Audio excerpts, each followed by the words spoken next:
5টার পরে মিটিং, তো কাজে তিনি চলে গিয়েছেন। তারপরে আমি আসলে খুব বেশি বক্তব্য দিতে চাই না, যেহেতু ডেকেছেন, সারা দেশের শিক্ষকরা আছেন, তাদের মাঝে দুইটি কথা বলার সুযোগ আবার আমি মিস করতে চাই না। প্রথমত আজকের এই শিক্ষক দিবসের যে প্রতিপাদ্য বিষয়, শিক্ষায় নতুন সামাজিক অঙ্গীকার, আজকের এই পরিবর্তিত পরিস্থিতিতে আমরা সকলেই বলছি আগামী নতুন বাংলাদেশ বিনির্মাণ করার জন্য আমাদের একটা নতুন রাজনৈতিক বন্দোবস্ত দরকার, আমাদের একটা নতুন সামাজিক চুক্তি দরকার। বাংলাদেশের গত 53 বছরেও আমরা যেটি করতে পারি নাই, গত 1.5 দশকে ফ্যাসিবাদের যাতাকলে শুধুমাত্র রাজনীতি, গণতন্ত্র, ভোটাধিকারী পৃষ্ঠ ছিল না, সমাজের সর্বস্তরে নৈতিকতা, নৈতিক মূল্যবোধ হারিয়ে গিয়েছে। সেই কারণে আজকে আমাদেরকে সমাজের এই মূল্যবোধ ফিরিয়ে আনার জন্য নতুন সামাজিক চুক্তির দিকে যেতে হবে। সেক্ষেত্রে শিক্ষকদেরকে অগ্রণী ভূমিকা পালন করতে হবে, শিক্ষকদেরকে আদর্শ সমাজ গঠনের জন্য কাজ করতে হবে, যেটি আমাদের সম্মানিত আজকের প্রধান অতিথি তিনিও কিন্তু বলেছেন, আমরা যদি মানসিকতার পরিবর্তন না করতে পারি তাহলে কিন্তু আসলে এই পরিবর্তন স্থায়ী হবে না। আজকে আমরা নতুন সংবিধানের কথা বলছি, রাষ্ট্র সংস্কারের কথা বলছি, জনবান্ধব প্রশাসন, জনবান্ধব আইন শৃঙ্খলা বাহিনীর কথা বলছি। আমাদের মানসিকতা যে গত 1.5 দশকে যেখানে গিয়ে ঠেকেছে, সেই মানসিকতার যদি পরিবর্তন না হয়, রাষ্ট্র সংস্কার, নতুন সংবিধান দিয়ে কিন্তু কার্যকর পরিবর্তন হবে না। আপনারা স্কুল এবং কলেজে যারা শিক্ষকরা আছেন, শিক্ষার মূল ভিতটা রচনা করে স্কুল কলেজের শিক্ষকরাই। সুতরাং আগামীতে যেন আদর্শ একটা প্রজন্ম গড়ে তুলতে পারি, আমরা নৈতিক মূল্যবোধ সম্পন্ন একটা নতুন প্রজন্ম গড়ে তুলতে পারি, সেটা আপনাদের ভূমিকা অনস্বীকার্য। এবং একটা বিষয়টা বাংলাদেশে ওপেন সত্য, বাংলাদেশে বোধহয় সবচেয়ে মর্যাদার দিক থেকে, বেতনের দিক থেকে, সুযোগ সুবিধার দিক থেকে শিক্ষকরাই পিছিয়ে। সরকারের অন্যান্য সকল কর্মকর্তা কর্মচারীদের অনেক ধরনের সুযোগ সুবিধা থাকে। উদাহরণস্বরূপ আপনি বলেন, যিনি বিসিএস যে আপনার ছাত্র, প্রথম দফায় যিনি অ্যাসিস্ট্যান্ট কমিশনার অফ ল্যান্ড বা ভূমি কমিশনার হন, যাকে আপনারা ম্যাজিস্ট্রেট বলেন, তিনি তার যে পাওয়ার একটা উপজেলায় কিংবা ফোন করলে তার যে গুরুত্ব, একজন আপনার কলেজের অধ্যাপক কিংবা বিশ্ববিদ্যালয়ের অধ্যাপক তার সেই গুরুত্বটা নাই এই সমাজের বাস্তব, এটা সত্য। আমাদের একজন কাছের বড় ভাই তিনি আমাকে বলছিলেন, যেগুলো আমি বুয়েটের শিক্ষক, যে শিক্ষকতা পেশা ভালো লাগছে না, বিসিএস দেবো। বললাম, ভাই আপনি ত্রিপলিতে বুয়েট থেকে পড়াশোনা করছেন, টিচার হয়েছেন, বুয়েটের মতো প্রতিষ্ঠানে আপনি কেন শিক্ষকতায় যাবেন? চলছে, দেখো আমার বাড়ি কুষ্টিয়া অঞ্চলের দিকে, ঈদের সময় আমি বাড়ি যাব, আমি ট্রেনের টিকিটটাও পাই না। তো আমার বন্ধু সে এই আপনার ম্যাজিস্ট্রেট, তো তাকে দিয়ে আমার টিকিটটা ম্যানেজ করাতে হচ্ছে, মানে তার একটা পাওয়ার আছে। তো এই যে বিসিএস কেন্দ্রিক যে ক্ষমতার অপব্যবহার এবং অর্থবিত্তের মালিক বনে যাওয়ার যে একটা সংস্কৃতি, যার কারণে মেধাবী ছাত্রদের বেশিরভাগেরই প্রথম পছন্দ থাকে বিসিএস। কিন্তু আমি মনে করি যে যারা বিসিএস দিবে, আগামী নেতৃত্ব দিবে, সেই তরুণদের, সেই শিক্ষার্থীদের যে মেধার ভিত্তিটা রচনা করছে প্রাথমিক বিদ্যালয় এবং মাধ্যমিক উচ্চ মাধ্যমিক বিদ্যালয়গুলো, সেই শিক্ষকদের যথাযথ মর্যাদা এবং সুযোগ দেওয়া হচ্ছে না। শিক্ষকরা কেন 2য় শ্রেণীর চাকরি করবেন? প্রত্যেক পেশা, সেটা প্রাইমারি হোক, হাই স্কুল হোক, কলেজ হোক, শিক্ষকদেরকে অবশ্যই সমস্ত ধরনের শিক্ষকতা পেশা এবং শিক্ষকদেরকে 1ম শ্রেণীর চাকরিতে উন্নীত করতে হবে। আজকে সরকারি যে বেতন কাঠামো, সেটা বিসিএস এর কিংবা 1ম শ্রেণীর সকলের জন্যই, আপনার 9ম গ্রেডে যারাই জয়েন করে তাদের সবার জন্যই প্রযোজ্য। সর্বসাকুল্যে বোধহয় 35,000 টাকা বেতন।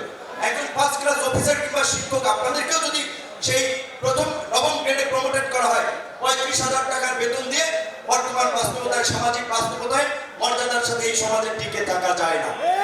তাই 9ম পে স্কেল গঠন করতে হবে।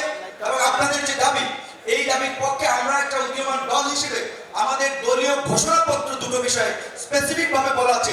শিক্ষাকে সার্বজনীন এবং শিক্ষাকে জাতীয়করণ করতে হবে। শিক্ষার দায়িত্ব রাষ্ট্রকে নিতে হবে। বাংলাদেশের মতো একটা জনবহুল রাষ্ট্রে, বাংলাদেশের মতো একটি জনবহুল রাষ্ট্রে শিক্ষার দায়িত্ব সরকারকে নিতে হবে। সকলের জন্য সুস্বাস্থ্য নিশ্চিত করার জন্য, চিকিৎসা সেবা নিশ্চিত করার জন্য, সকলের জন্য স্বাস্থ্য বীমা কিংবা সার্বজনীন স্বাস্থ্য সেবা নিশ্চিত করতে হবে। আজকে গবেষণায় দেখা গেছে বাংলাদেশে প্রতি বছর 18 থেকে 20% মানুষ নতুন করে আপনার দারিদ্রতার শিকার হয় শুধুমাত্র চিকিৎসা ব্যয় মেটাতে গিয়ে। বঙ্গবন্ধু শেখ মুজিবুর রহমান মেডিকেল বিশ্ববিদ্যালয়, যেটা বিএসএমএমইউ, একজন ভাইস চ্যান্সেলর বলেছিলেন, ডাক্তার কমিশন না খায় 60% চিকিৎসা ব্যয় কমে যাবে। তো এই যে চিকিৎসা সবার নাগালে পৌঁছে দেওয়ার জন্য, সবার স্বাস্থ্য সুরক্ষার জন্য চিকিৎসাকেও গুরুত্ব দিতে হবে এবং শিক্ষা তো সকলেরই প্রথম চয়েস। তা আমি সরকারকে অনুরোধ করবো, যা আমাদের আজকে প্রধান অতিথিও বলে গেছেন, বাংলাদেশে দেখেন গত 53 বছরে বিএনপি, জামাত, সমস্ত রাজনৈতিক দল, ইসলামিক দল, বাম দল, ডান দল এই রকমের এক বিন্দুতে এসে মিলিত হয় নাই একটা ফাঁসিবাদী শাসনের অবসান এবং সার্বজনীন সকলের সমর্থনের ভিত্তিতে একটা নতুন অন্তর্বর্তীকালীন সরকার।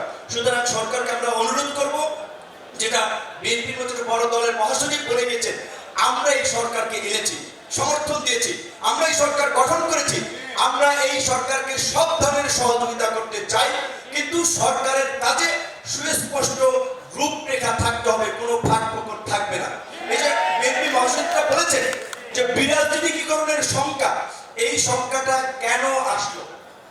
কিছু তো কিন্তু আছে, নিশ্চয়ই কোনো আলাপ আলোচনা হচ্ছে এখানে সেখানে। কাজে সেই জায়গা থেকে কিন্তু আমাদেরকে সতর্ক থাকতে হবে।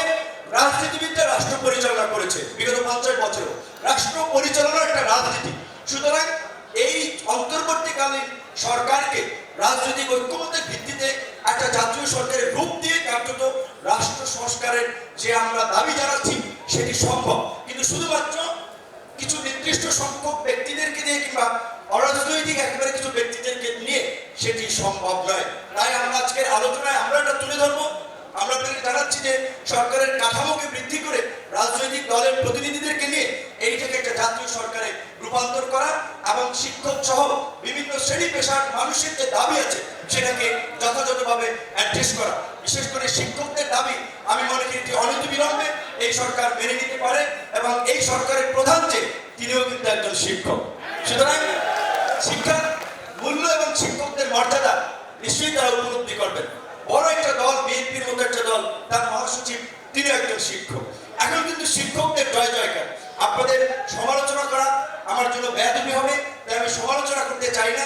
তবে আমি একটা অনুরোধ আপনাদের প্রতি রাখতে চাই এবং আপনাদের সাথে আমি আজকে এই পুরো দেশবাসীকে সাক্ষী রেখে আমি একটা কথা বললাম, যেহেতু আমরা রাজনীতি করছি, রাজনীতি যে কয়দিন করি, রাজনীতি করলেও তো আমার একটা কর্ম করার দরকার, কিন্তু আমার কোনোদিন শুনবেন আমি 100 কোটি টাকার মালিক হয়েছি। আমি গ্রামের ছেলে, আমি গ্রামে ফিরে দেবো, ঢাকা শহরে আমার কোনো বাড়ি থাকবে না, সেই রাজনীতি আমরা করতে চাই না। অর্থবিত্তের মালিক হওয়ার জন্য রাজনীতি করছি না, এটা আপনাদের সাথে কমিটমেন্ট করে গেলাম। আপনাদের ছাত্র হিসেবে আপনাদের কাছে একটা অঙ্গীকার চাই, আগামীর বাংলাদেশ বিনির্মাণ করার জন্য নৈতিক মূল্যবোধ সম্পন্ন মানসম্মত শিক্ষা আপনার শিক্ষার্থীদের কিংবা তরুণ প্রজন্মকে দেওয়ার জন্য আপনারা একজন আদর্শ শিক্ষক হিসেবে নিজেকে তুলে ধরবেন, নিজেকে উপস্থাপন করবেন, যেন আপনার ছাত্ররা আপনাকে অনুসরণ করতে পারে। পেছনের একটা কথা উদাহরণ দিয়ে আমি শেষ করবো আমার বক্তব্যটি। এসব আপনাদের মনে আছে, আমি ডাকসুর ভিপি হওয়ার পরে আমি গণভবনে গিয়েছিলাম তৎকালীন সরকারের আমন্ত্রণে। সেই সময় 18 সালে একটা জাতীয় নির্বাচন হয়েছিল। জাতীয় নির্বাচনে বিএনপির মধ্যে একটা দলকে কারচুপি করে মধ্যরাতে ভোট করে 7 জনকে মানে সিলেকশন করে ঘোষণা দিয়েছিল, বাকিদের ঘোষণা করে নাই। তো আমি যখন চিন্তা করলাম যে বিএনপির মধ্যে একটা দল 7 জন সংসদে গিয়েছে, বিকজ পরিস্থিতির মধ্যে যেখানে স্পেসটুকু আছে ন্যূনতম কাজে লাগিয়ে প্রাতিষ্ঠানিক জায়গা থেকে ফাইট করতে হবে। আমি ঢাকা বিশ্ববিদ্যালয়ের ভিপি হিসেবে ঢাকা বিশ্ববিদ্যালয় থেকে একটা কথা বললে দ্বিতীয় সংসদ থেকে সেটি সকলের মাঝে একটা আবেদন তৈরি করবে। আমি যদি ফলাফল বর্জন করি 2 দিন পত্র পত্রিকার আলোচনার পরে আমার কথারও আসলে আর গুরুত্ব থাকবে না। কাজে তখন আমরা সকলের মতামত দিয়ে আমরা গণভবনে যাই। সেই সময় আমার বক্তব্যটি যদি শুনে থাকেন, আমি পরিষ্কারভাবে প্রাথমিক বিদ্যালয়ের একজন শিক্ষিকার কথা বলেছিলাম, যেহেতু ছোটবেলায় আমার মা মারা গিয়েছে, তাদের যে স্নেহ ভালোবাসা পেয়েছি তাদের কথা আমি বলেছিলাম। আজকে আমাদের কিছু অভিভাবকরা দেখা যায় ছাত্রকে মানুষ করার জন্য একজন ছাত্রকে হয়তো একটু কটু কথা বলেছেন কিংবা একটা ব্যাধ দিয়ে